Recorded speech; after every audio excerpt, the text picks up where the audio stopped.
Queen yawadde abantu a full 1 hour ng'ayimba buyimbi nga takoze yakuye sawa namba ekitegeeza sawa namba awo nga tannabanga ne waba alina byayogera kubanga omanyi waba ayimba wemadde ngenda okudda wali ku level y'ebyobufuzi awo baani abasinze okubonaabona naye sokomala otuuse kya music awo nti wayambye 1 hour nga temuli speech tayimiriza nti kansoke njogereko n'abantu tagambye bantu nti banemulirira wanga sibalaba okitegeera nga just music tegera nga tanawo abayimbisizaamu uko nti muyimbeemu byetusinga olaba waneeno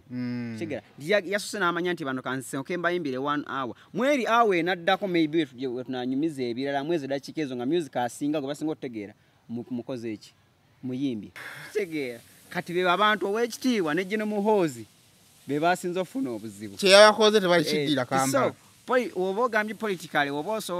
kati ng'oli muntu asobola osoma obwongo bw'omuntu osobola ogamba nti kati bino ebiseera Kyagulanyi abo abasajja abalinako obusungu oba abalinako ekiruyi Gino Muhoozi n'empuuga kubanga tukitugenza kigenda nti Kyagulanyi omuntu gw'aba alinako obuzibu osinga mutegerera mu music we wafuna omukisa okuyimba wafuna omukisa okukolaki tino yazitutusa okuyimba oluyimba lwa Nalumansi yabadde nga message agisindikira direct ow'ekitiibwa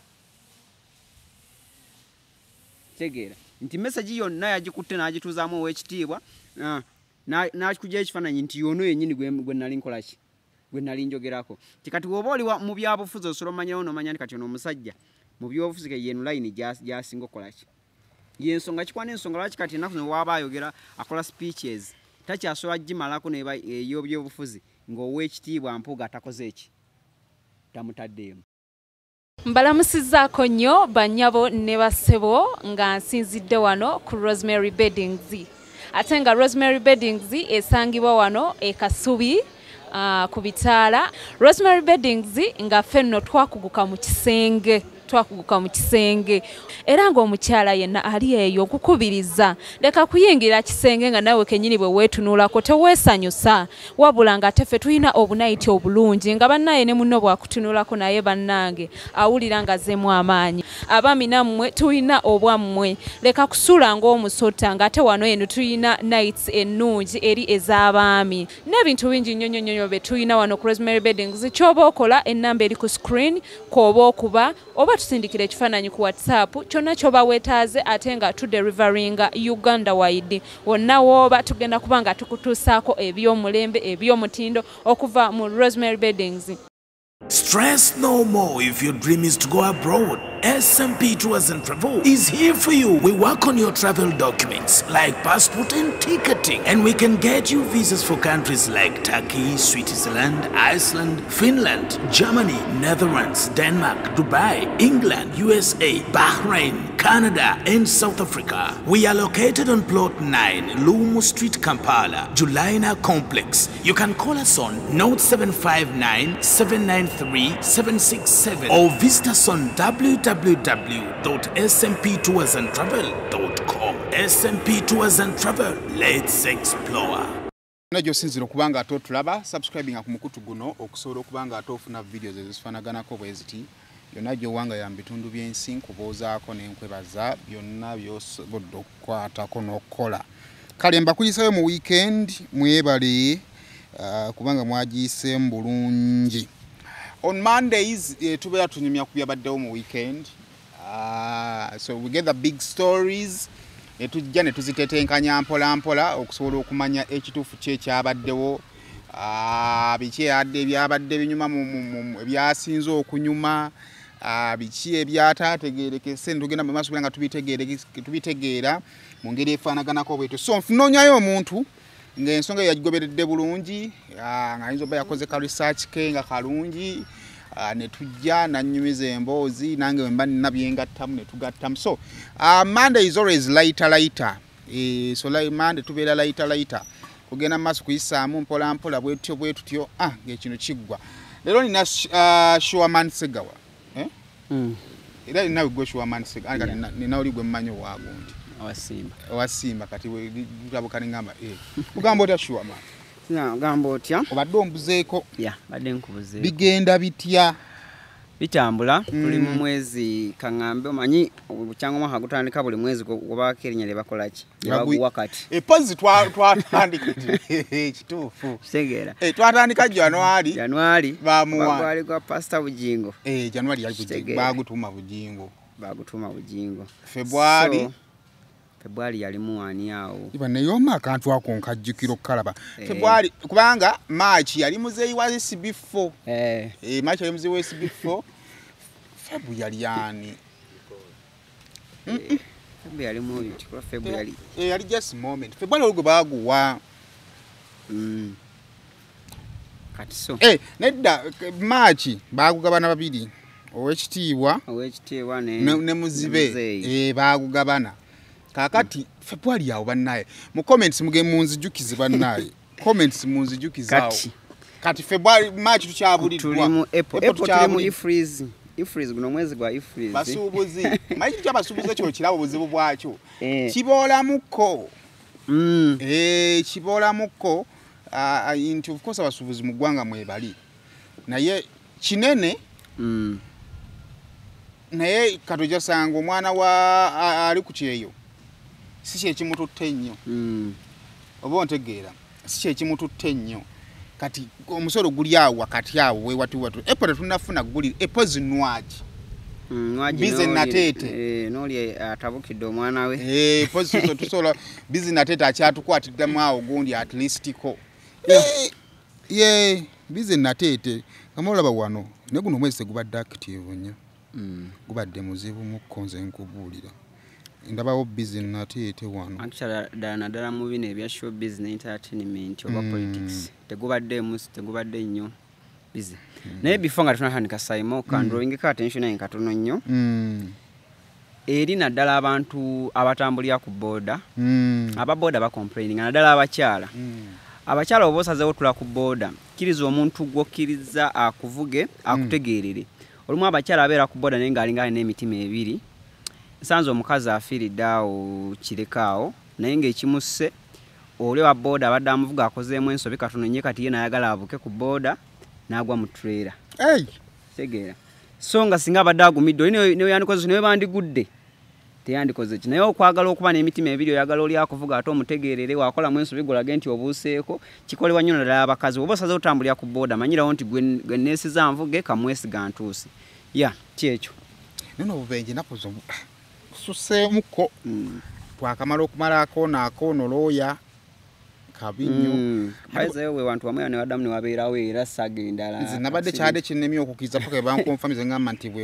we wantu tudde eri waffe gye twakulira libakubulya musambwa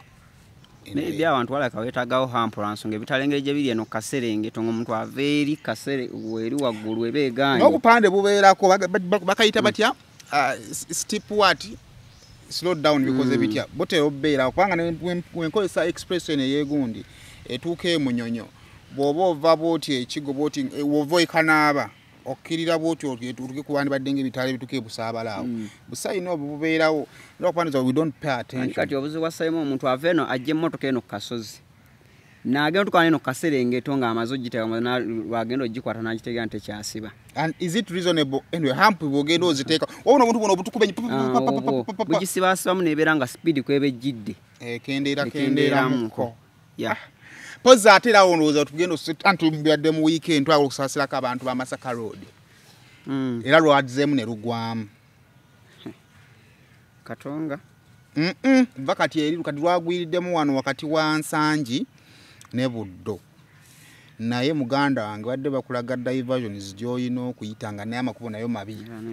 kyemmanyi waleteme tuna uploadingira video eno walina obbawo oluguudo alternative route eguddemu kubanga Masaka Road bawaganyote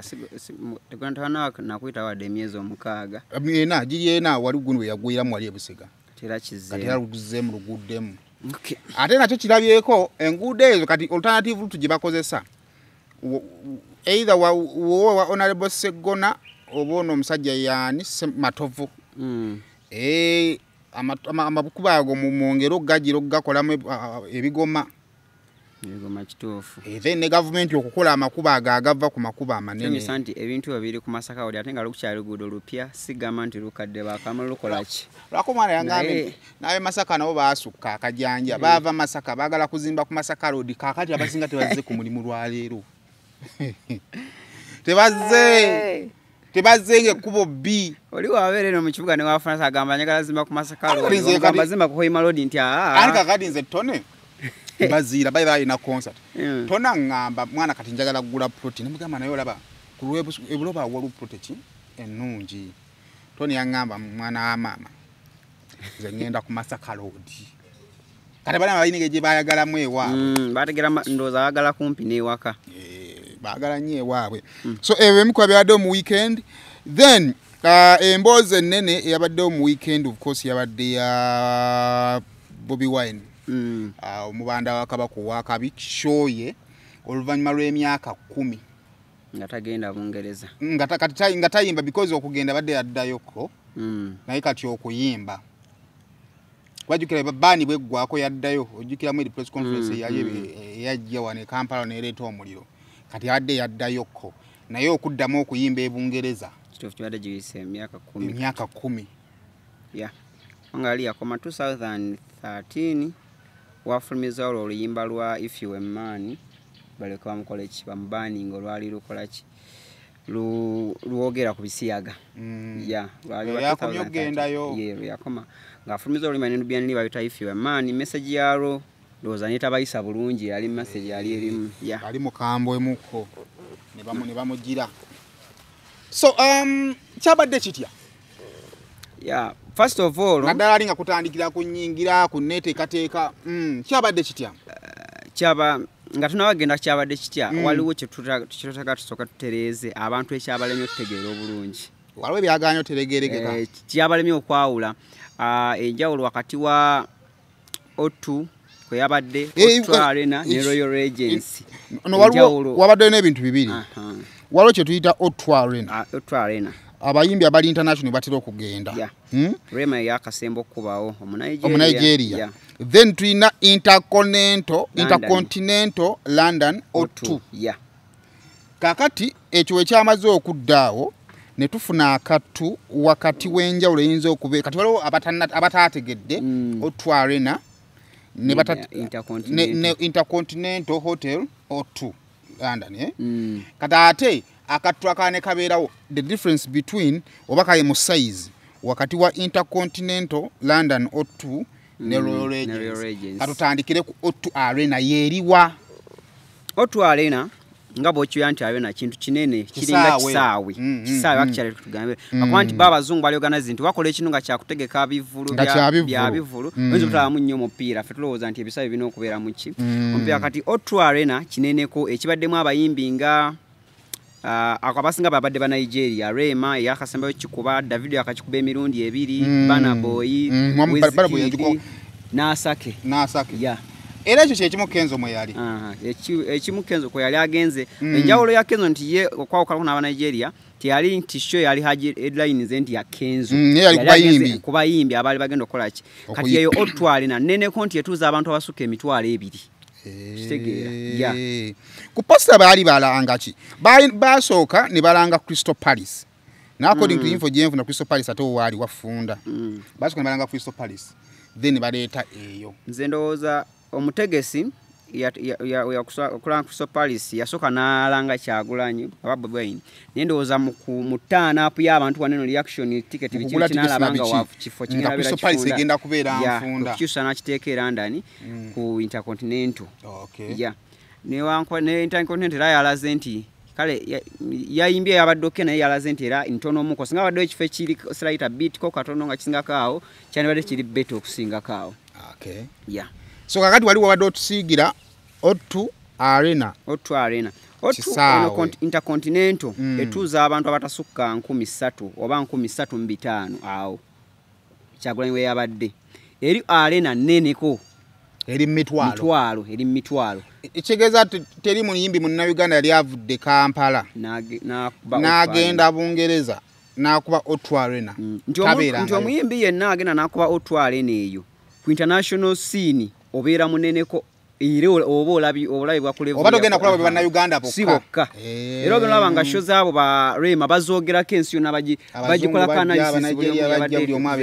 naye kati eno ebeera more of Ugandans bwogenda tugambe Intercontinental O2 oyinza okozanga nga bannayuganda be basinga okukola ki okujja abawangalira mu Bungereza bonna kati so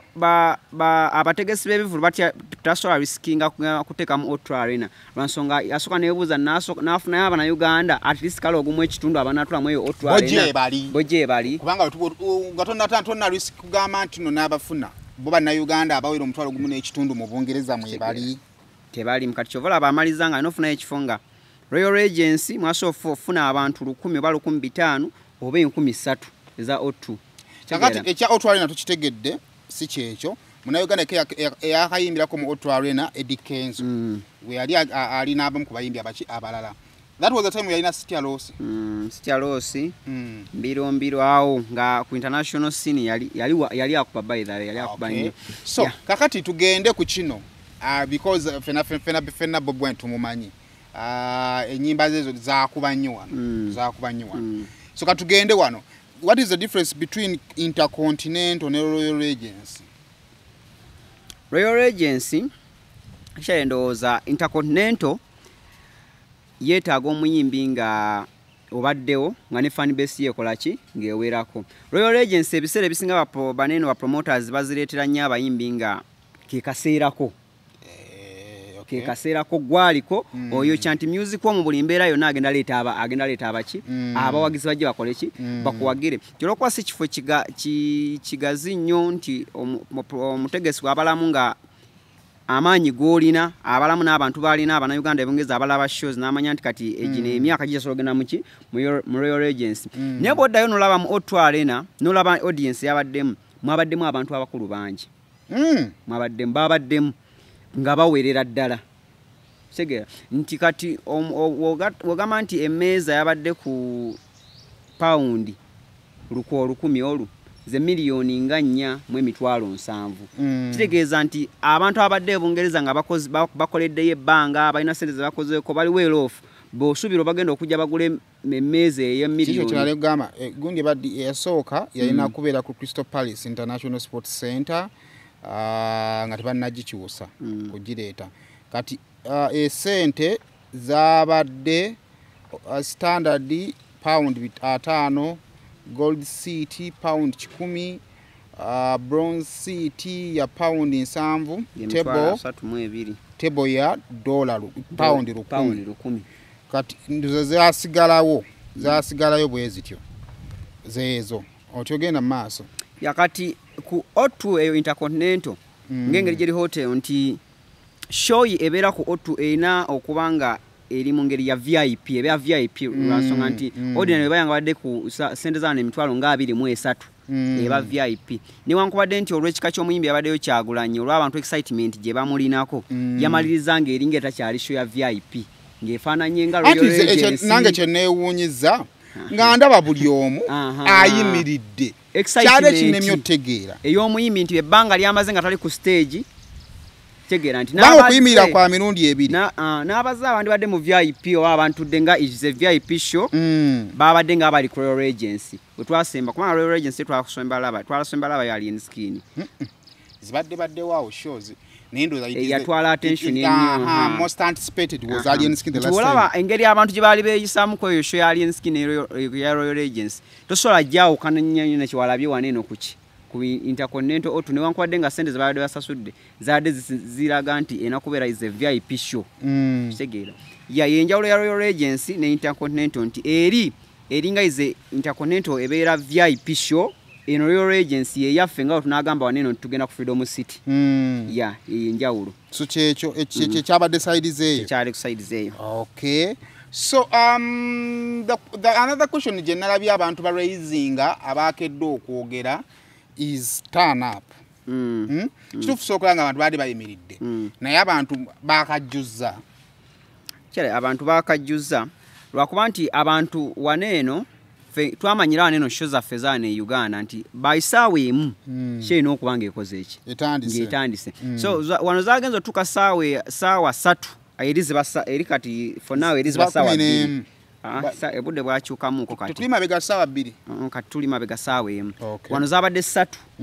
eri nga ziri mu ssaawa nga 2 nga wola abo obutebe bwali tebunakubeera abantu nga mukyalimu obutebe obukyali obukalukalu abantu batandika okukuba ebifaananyi awo olwansonga baba bakimanyi nti wano nina akagundi gye ndabye waliwo omukyalo ono yaani ye Emily K. I think kiri awo liri awo linnya bwerityo ng'alina ebifaananyi byakuba ng'akulaga tables enkalu n'obutebe nga bukalu bukale bibina banga babikutandika bayisaawa 3 oba ssaawa 4 kubanga Kyagulanyi yatandise okujja endowooza ku stage zaadde ssaawa 6 ezawano ez'ekiro bane baasose ku stage mu kusooka shoffe twagenza okulaga live eri nti tutandise show bo batandise okulaga show nga Nubian lyakolaki Nubian yayimbye naye nga Abigail namulabyeko Starboss namuleko ng'ayimba ono mwana yani Dax Vibes ye yazze wakati wali nga Kyagulanyi agenzeemuko mu break ani Dax Vibes yazze wakati wakati ekyeza kati Abigail yasoose okuyimba yazze okuyimba Nubian najja wakuba nti just concern yange Nubian eri wamu nze simanyi lwaki Nubian akyagala nnyo okujja ayimbe ku stage yekka budi wajja ku stage n'ayimba yekka nga Kyagulanyi taliiko afaanana nga upcoming ne audience engeri gye beemulabamu emutunulira butunulizi bweti neewuliza ennyimba ze Nubian yasoose n'aleeta n'akuba asoka akuba ekishe n'akuba Nakkazi n'akubawo ennyimba endala n'akuba yawo akayimba ka Dr. Propando za empisa zo nzikooye ekitegeera awo naye nga audience emulabanga upcoming ennyimba eringa etazikola ki ke kano ka video ke balaga Babi ne mukyala wa Nubian linga eri ali mu kuyimba naye nga yali kubibye nti olumu actually ogenda n'ogamba nti okulaba Nubian linga ayimba eka ku stage ayinza okuba biga yanyuma okulaba okusinga Nubian li kyekyamazima nti biga ayinza okuba n'ennyimba ezosoowiza n'onyumirwa ng'ali ku stage yekka era Nubian li bagenza nga audience ezeemu okumaniza we yazze nga zze okuyimba ne Kyagulanyi kakali kiri bwe kiti Nubian yasoose n'ajja ku stage yasoose n'ajja n'ayita Bobby banavaako ne bajja ne Bobby yasoose n'ajja n'ayita Bobby ye n'avaako kuba Bobby alina n'ennyimba ezize ze yayimba ng'ali yekka zera ze yasoose nazo mazzi mawanvu kitegeera Mr. Kataala sayizi yo awo nga Nubian taliiwo kitegeera egundi yasoose session yonna eyagigadde ndowooza yadde Geno Megadi we yazze n'ayimba ne Bobby awo ne Nubian n'alyoka akola ki n'alyoka ajja kati sooki engamba nti Nubian simanyi kiki kyakyapulovinga olwansonga nti kati audience yamumanyira nti ate nekyalowooza aluddewo okufulumya music owe nga ye omuntu sikyalowooza nti mu kaliya ye alina ekirowoozo ekigamba nti alinayo wande wagenda okubeera awo ng'ali solo artist nga w'amaanyi ng'akikuba bw'omu bw'aba ye branding nti nnyimba n'oli wano buli wayimba alaga weakness ye so kakati awo weyamaze Bobi Wine najja n'atuuka ku stage najja n'ayimba enjawulo ebeerawo ku show z'ebweru olumu abanauganda ze bakola tezibaamu nnyo muntu kujja ku stage na bintu bisasamaza nti simanyi ono najjira mu kagundi n'ava waggulu engeri gye bakolera mu zihoole ezo kakati creativity eba ntono nti yazze mu ngeri nti ayambadde ku gundi eya red very simple najja kwaba tewaliyo na intro ya amaanyi kuba kuteekamu ngoma y'amazzi mawanvu n'ayingira stage enjawulo ya shows z'abana abasajja ndowooza abedda sigamba abedda aba abayimbyeko Bobi Wine Chameleone Bebe Cool endongo yaabwe tebaamu nnyo kwogera bw'abanga ssaawa yakuyimba ne by'abaana ayogera artist abiteeka mu freestyle n'abiyimbira mu nnyimba ne musigala nga audience teyeeboye naye nga message ye yagiyisizza wabasazeewo kwogera byayogera abiteeka mu nnyimba ekituufu ekyo naye kubanga yayimbye endowooza 30 minutes ezasoose non-stop ng'akuba nnyimba zokka ezo mazzi mawanvu Mr. Kataala size yo Carolina zonna nga tayogera era nga nawe bakuba non-stop ate nga live music baadde bamukuba bulungi lwa nsonga I think ndowooza abantu beyakola nabo buli haso bayo yagenze nabo yagenda ne solid band eyakabanda kuba ne twali mu kivulo kino kye baayiwa ekya Dubai era yali agenze ne solid band yagenzo yawafuwa omulere yabadde saxi yadde ouma saxi ouma ouma siya ngenda byali ku gundi kunduyingidde kati ate omulere ngamba ndoza naye asoba yamututte kati oba siri nga basangiddwayo nti abantu beyatutte bamukubidde bulungi akaba perfecting ekintu kye anedda kati olaba nti gundi eyo ogiraba solid bategeera kabanda oyo gwolaba mu bayimbi b'e Uganda wano omuyimbi w'omugamba nti nno kabanda yali ayinza n'obutajja mu rehearsal kubanga abamanyi kati ate mugatako time ne mu rehearsing nga kisukka so kati Kabanda abamanyi bulungi akoze nabo kumala ebbanga ddene era buli muyimbi nga yandiyagadde okutikka bandi alendoza n'okusoboka science wa solid mutono kaso kimala ne Kabanda n'ekirala nti bayiza kinzizaayo ku show ya Bobi Wine yali mu lockdown gye yateeka online eyo abantu bagamba nti show yali perfect mu engeri gye bakuba mu lives nagamba naye show yabadde recorded aleka twadde ki ne bateekawo ezo ensonga nti show yabadde ki nekyatulaze ne wano nti tekiri ku kiri kwanti yali recorded abakuba live bo bamutegeera solid yamutegeera n'olumu ndowooza nti zino ennyimba eza producingibwa eddam before baproduce engeri gye bazikolangamu zaabanga nnyangu okukuba ku live okwawukanako ennyimba zinaku zibakolera mu studio nga buli kimu bakikolera ku kompyuta nti ogenda owulira nga zikaluubizibwa omuntu ajja okukuba live ku stage zimuwa obuzibu lwa nsonga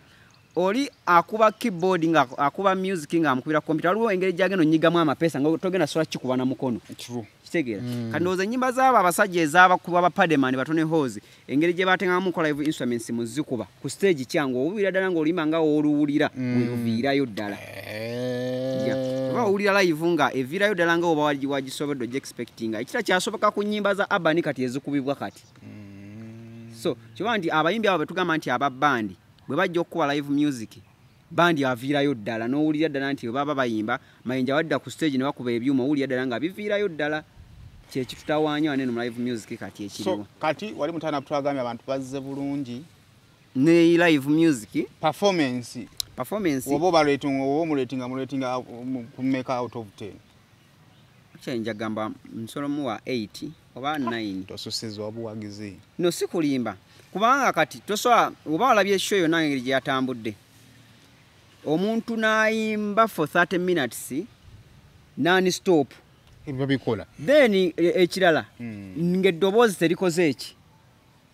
terikyusa n'abayimbi baffe obalaba abajja ne babeera ku stage n'ayimba bw'ayimba eddakiika 2 n'akyusa agenda okudda ng'eddoboozi lyafudde obwande tukyamugejingira kuyibuta flatinga maybe tuyinza omugejingira kuba kati Bobi Wine abuzaabuza first of all muyimbi ayina ennyimba ezahiitinga ekyokubiri abantu bamwagala olw'ebyobufuzi oba ontegeera kakati emikisa gy'abantu gya audience okubanga eri waggulu mingi ate kati bwogattako nti n'okubanga babadde baluddewo mulaba excitement weeri I want to look for something exceptional. Was there anything exceptional kubanga Bobi Wine muyimbi ekyamufula kyali buyimbi ennyimba already azina abantu badde bamulindiridde kiki ekyenjawulo ekyadde mu concert eyo bw'onoonyamu ekyenjawulo toyinza kisangamu nnyo just nti aludde okubeera ku stage nti bayinza okuba nti ebbanga lyabadde aludde okubeera ku stage bwe yazze ku stage kyonna kyeyakoze kyabadde nga ekipya eri abantu abaki abamu olwokuba nti abadde aludde okukola ki nti abadde aludde okukola ki okubeera ku stage okujja nti apafominge kubanga noza twasemba omulaba nga apafominga ku stage yali nkuuka negwe nkuuka yaddi oba oza 2018 nalina hoima myaka gibadde giyiseewo nga tunaba kwogera nti abadde amaze emyaka 10 nga tayimba Bungereza nene wana era emyaka nagyo mingi gigenda myaka nga 6 nga tayimbirako ddala totale wantu wonna nti omulabyeko wano ng'akola ki kati okujja obugi ku stage n'akola performance eyo nga yatugamba nga abadde obwongo bwe bwadayike ne budda mu byabufuzi kiba kikulaga nti muyimbi ali exception tegeera nti okuba nti atalina nnyo attention ku music yazinaga akankola rehearsals kangende ku stage then ekirala nti Bobi Wine nyinza ogamba nti omu ku bayimbi abanene abasinga abamu abali underrated mu music industry wanene lwaki nti abantu lwe bamwogerako balowooza nti ye muyimbi ataalina talent mwabo naye najja n'akikuba naye buli womuwuliza ng'ayimba ku stage n'akuba live n'akola live n'okusinga abayimbi batugamba nti balina talent kubanga ojjako eddakiika 3 zengambye ze yayimbye eddakiika 3 ezo we zaaweddeko eyo session ate yagenze kuwummula era Geno Megado yavuddewo Nubia ne linajja oli nga waali yavuddeko ku stage n'atava ku stage n'akuba almost 1 hour n'alyoka avaawo Dax 5 n'alyoka akola ki ajja wano Uganda abayimbi baffe tubala ku show tali muyimbi akuba 1 hour ku stage haka Jose yakikola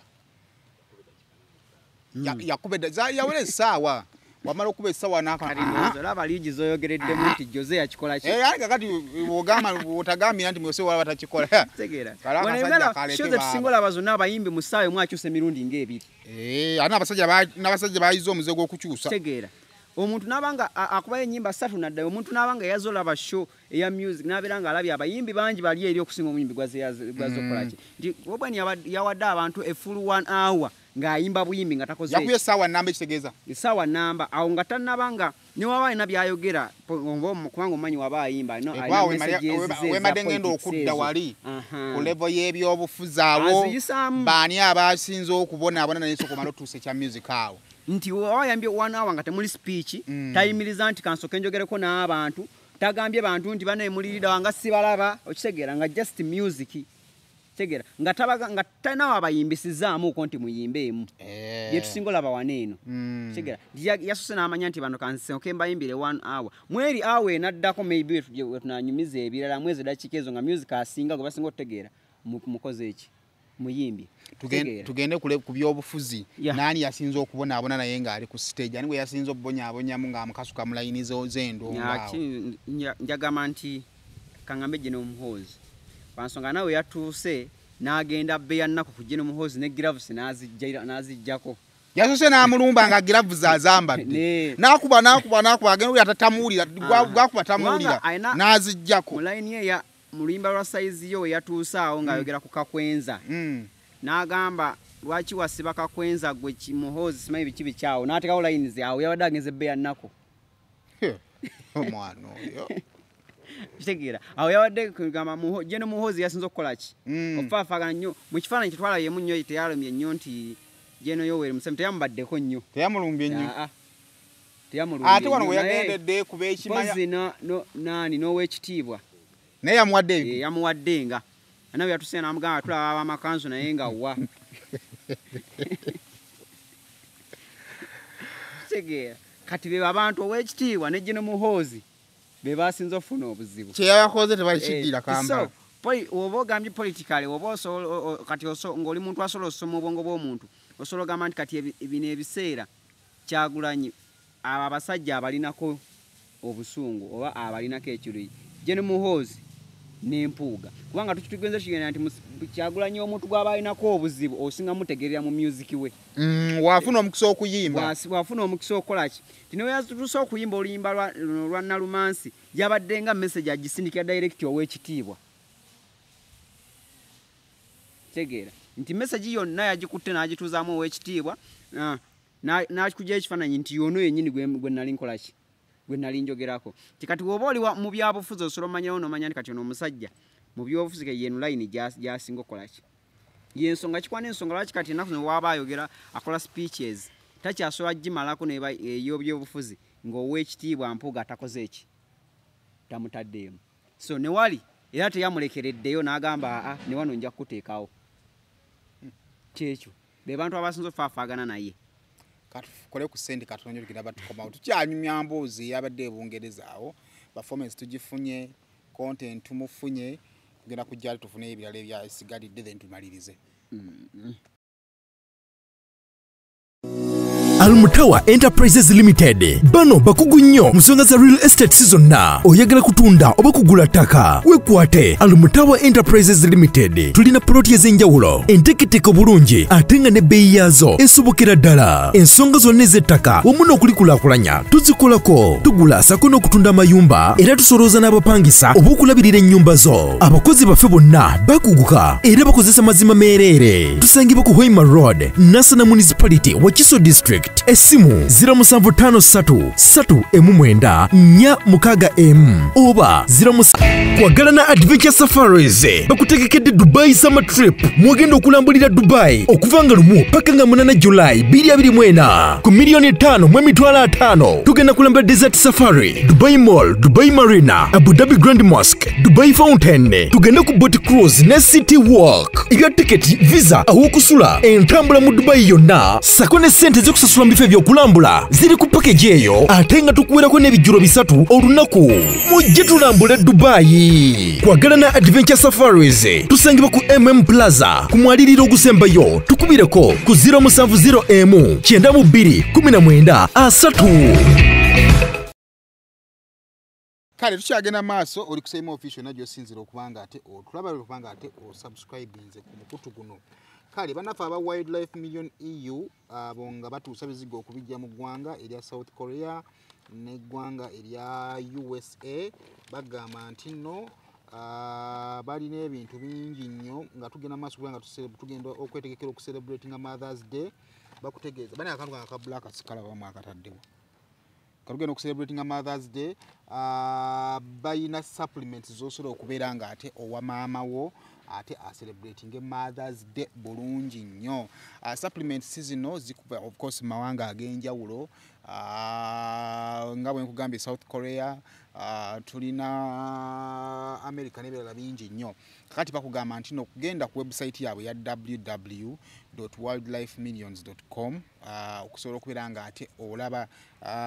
it is wild by the way it is www.wildlifemillioneu.wildlife.com okusobola okuba nga ate ofuna details ezo nazo nengeri yosobola nga ofunamu supplements ezo ate nga bakugamba nti nno kati bwogera n'okola order ojja kuba nga ate ofuna discount ya 10%. Osobola ku message kwe namba ya WhatsApp okusobola okubeera nga ate omanya buli kimu details ezisingawo kale kano bakayita ka pure feminine wash kabakyala akakuyambako okwewonya infections kakulekera akawowa kalungi ate ne kakukuwa ebbugumu lyo sabuni ono wa bulijjo mukozesa okunaaba mu bitundu byammwe ebyekyama akwokya namaliza nga ne feelings azikujjeeko kakati pure feminine wash ono akolebwa bannaffe aba made flower ajja kubanga ate akuwa akawowa kalungi akulekere feelingizo ate nga ne infections azitangidde kati mwe bankola gym mwe bantambula lugendo mpanvu ajja kubanga ate akola akuyamba bannaffe aba Almutawa Enterprises Limited batunda proti ku bukadde 10 oba weefunira proti nga ate erina n'ekyapa kale enamba ey'essimu gy'oba okubako okusobola okuba nga ate omanya ebisingawo kale bannaffe bakwagalana bagamba nti nno balina tour bagise Dubai summer trip bagamba ku bukadde 5 n'ekitundu ojja kubanga bakufunira visa bakufunira tiketi bw'otuuka e Dubai bagenda kutambuza bagenda kusuza bagenda kuliisa ogenda kulambula ebifo 15 byonna ebyebirooto byo ogenda kubanga ate obirambula enamba y'essimu ku screen yoko kweri okusobola okubanga ate ebisingawo obitegeera Rosemary Beddings batunda bya mu kisenge ogenda basangaawo Kasubi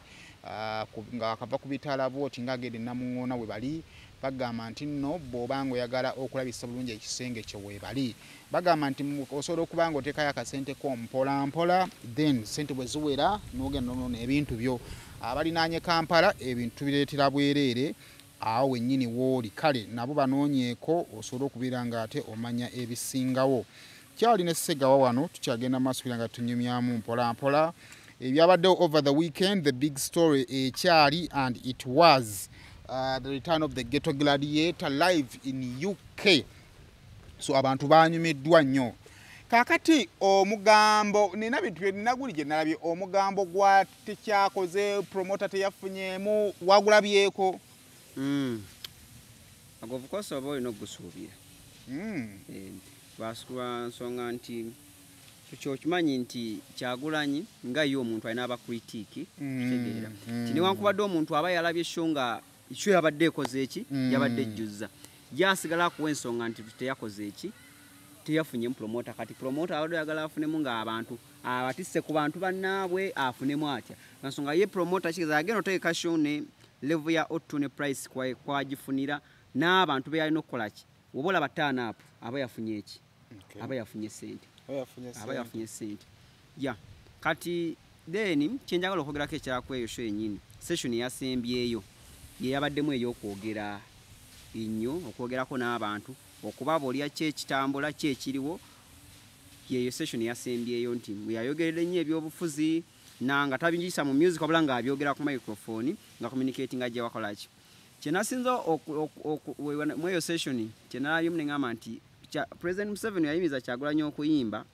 tuyinza okuba twalowooza nti maybe yali tayagala akole ssente naye kyali kisukkakaawo yali Kyagulanyi ayisa message mu music mulala n'ono ayisa mu politics abantu bayinza okufuna message eri ya music ate bagifuna nnyo okusinga ono owa politics nti President Museveni akimanya nti ono abantu baneno nga generation eriwo ejja kwagala nnyo muwuliriza ng'omubanda nga message agikola ki agireeta bw'atyo n'amuteeka waneno ku level nga message kati ajogera nga munnabyabufuzi era ngulaba nga abantu abamu kati batandise omulaba nga munnabyabufuzi nga bano abalala bakola ki babadde bajja boogera naye balaba byakola ki so singa wali yali abiyisa mu music wali nabye nga message wagiyisa mu music ate agireeta mu ngeri ndala bw'aba ku stage n'ayisa mu music agireeta mu ngeri ndala era abantu basobola ogirecevinga mu ngeri gy'abagikoze eki niye mu poetics olanga bannabyabufuzi aba bulijjo kikyogeza kutegeera okulaga nti embeera bwe yabadde ng'ayimba eyawukanira n'embeera bwe yabadde ng'ayogera ebyobufuzi mu bantu ababadde bawulira bwe yabadde ali ku stage ng'ayogera ebyobufuzi nze nagikompeyalinze ne waaba ku press conference y'ebyobufuzi n'ayogera statement zezimu ezo statement zenyi zayogedde wali ku stage abantu ate basobola zireceiving ne baziwaako attention naye ate bw'azoogera mu press conference waliwo abaagala Bobi Wine kati mu bufunze waliwo abaagala Bobi Wine naye nga bo tebaagala byabufuzi era nga bo baagala bakuba muziki naye bw'aleeta politics we n'amuyisa mu music n'abataagala politics bamaliriza bayirisiivinze message eyo asaagirira naye nga ate bapoyinti kyokka te wano watuuka mu kwogera abataagala bayinza okudda ku masimu gaabwe oyagamba weba byabufuzi kyalo naye byagiddemu sijja ebyo nedda tegeera nti bw'obanga omukyaziza ku shonga ya politics waliwo ajja ogituukako ayitewo buyisa akole ki agende ye naye nga waliwo ayisa singa president yali amulese nti agenda kuyimba buyimbi ye yandibadde tajja nakwetaaga kuyisa kujja kukola nga press conferences kugenda ku political shows yandibadde ye message ye waalina ogiyisa amanyiiwo kati ye president aka yakirabirawo before wali eringa kyagula yali agenda mu campaigns nga tanaba kugenda mu campaigns yakirabirawo nti message zagenda oyisa waneno mu music ate kano generation eyagala gifuna message bwetyo eyagala nnyo fashion eno eya politics ey'okwambala amasuuti eyinza okuba nga generation tejja gitegeera nnyo gijja kwagala wali eri oyisa message wali eri bajja gifuna mangu okusinga waneeno kitegeera olinganga agamba nti omukulu ayinza obutaddamu funa kubanga mbalize ekibuuzo kino ekibadde kiddako kibadde nti tulina omukisa n'okuddamu mulaba ku stage wano mu Uganda ng'ayimba oluvannyuma lw'okulaba abantu abazze ne banyumirwa kyali tasobola Kyagulanyi naye yennyini akimanyi bulungi nti tajja kuddamu funa mukisa kudda ku stage ensonga ekiba nti bo gavumenti egamba kibamujja ku stage yali aleeta ebyobufuzi ku stage ng'ate yennyini naye yennyini akulaga nti era ne wagenda ku stage asigala ebyobufuzi abikola ki akimanyi bulungi nti bano sijja kukola ki niwe naagamba nti kantereeze mbeere nga nzija ku stage nyimba music yayiga akimanyi nti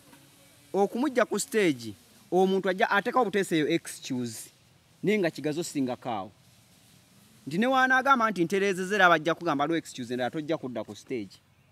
kinaye akimanyi era tosuubira nti waliwo chance endala yonna nga gavumenti eno ekyali mu buyinza nga ne Kyagulanyi yakyalidinga opposition oba nga yakyavuganya entebe y'eggwanga nti omusuubira okumuddamu mulaba ku stage nti message ye yabusagwa nnyo wagiyisa mu music okusinga eno eri bagireceiving ate generation gyayagala egireceiving egifuna nnyo naye ate eno mu politics wajogera ate olumu generation gyayagala efune tegiwa attention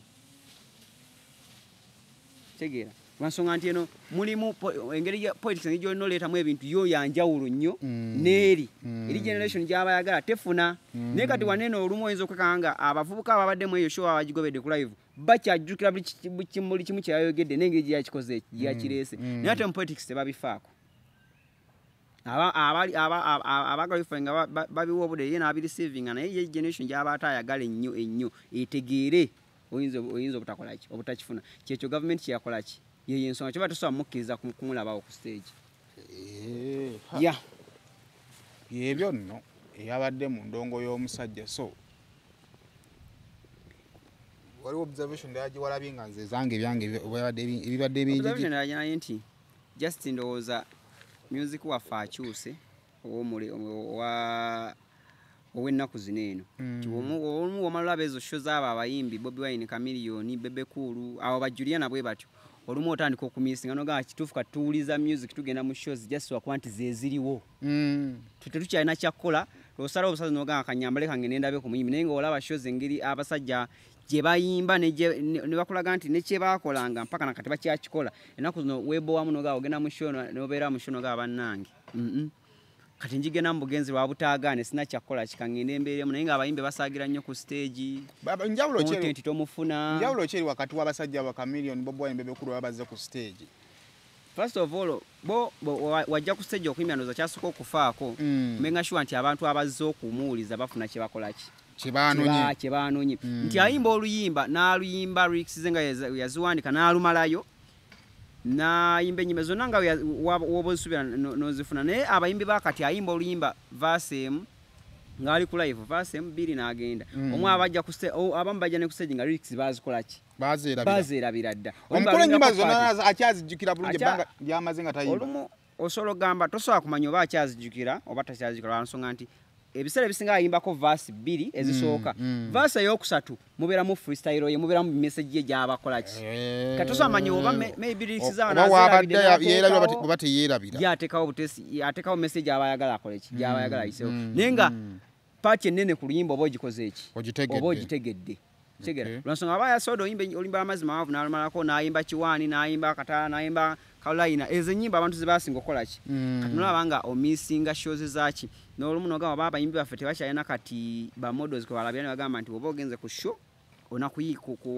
kuyimba booti ne bwotyo kitegeera ti live zaffe oba ogenda laba nga zimisinga oba production yaffe olumu nkyebuza nga oba production y'ennyimba ze bakola ennaku zino yeetawanya mu live music n'otuka nga oluyimba w'oluwulira waneeno olulala bwe balukuba mu live music wali era atowulira kirala omuyimbi amala kuyimba n'ogamba babadde bakubya luno eno kitegeera nga naye tewaba n'abakuyimba owulira ebido kavuga ate kati bakubye luyimba ki kitegeera sho emalako eringalingala ng'ebivuga bikubanga lingala naye kati bano abasajja bajja ku stage owulira ddala ng'olimba w'olusuubira nga tana kuyimba n'otegeera kati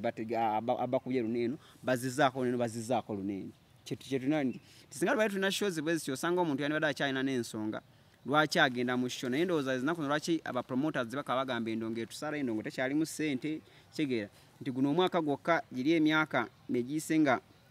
tugenda otuuka mu mwezi ogwokutaano nga waliwo shows oba ezibaddewo nga mmeka naye kati guno omwaka gwokka obala shows ezakabaawo ntono nnyo lwaki music waffe alinga nti abantu tebakyalina nsonga batwala mu show omuntu agenda bugenzi kuwagira muyimbi we naye nga kyaba yagenza ofuna takyakikola ki takyakifuna naye omu observations naye mu eyo show naye Kyagulanyi ng'ayimba ku stage ng'awa abantu kye bazofuna for 1 hour ate n'agenda okuwumula n'amalayo just 10 minutes n'adda era n'abawa so I think we are tumisinga abo abasajja ku stage naye Bobi Wine nabala akomayo Kampala n'alanga show nga ziserena ewatali bano bantu babulijjira nakyo kisigala kya affecting government kisigala lwaki nti eyo show gye yakoze yabadde Bungereza teyabadde wano but still abantu bano baali receivinze message yonna gy'adayagala sho baagirabe nga yabadde balina ogikola ki nti ensu yatuuka tokyaswagamba nti wanaafuna abo abantu abakulu oba corporate show n'agiteekeyo ng'eri ku Serena nti bano abasigadde tebajja mumanya kyakoze eki bo still bajja sigala balisiringa nti eyo show abantu ababadde awo batono nnyo kubaagirabye nti ku live emu gye nabaddeko ku YouTube yabaddeko abantu 4,200 naye ng'oyinza okuba nga mu eyo show yokka abadde bawera mu 4,400 kitegeeza nti ye wakola show gweogirabanga nti bano abaddewo naye ate abagiraba neeno abalala abatali mu show abeera bangi nnyo so kitegeeza ye waasinzidde okwogera kabanga katuuti ebanga platform yaba agikozesa nga platform kyova gavumenti osobola kukola ki era nasigala nga ayimba mukola ki ayimba mu ezo nsi bwezityo newankubadde nti ezo show zibaawo ntono bapromota abasobola oteeka ezo mu nsi si bangi nekira nti abaana Uganda era nabo si bangi nnyo bogenda osanga mu nsi ez'enjawulo era abangi bali Bungereza abangi bali mu Buwalabu abangi bali America kati mu zino ensi endala kitegeeza olina kuba na show nga 3 zoyinza ofuna kyekyo kale tuyanza sigawa kututemera ebyabadde side eyo ate kale wiiki betu tugitandise ate ndulinda uploads endala mubeere bulungi mwera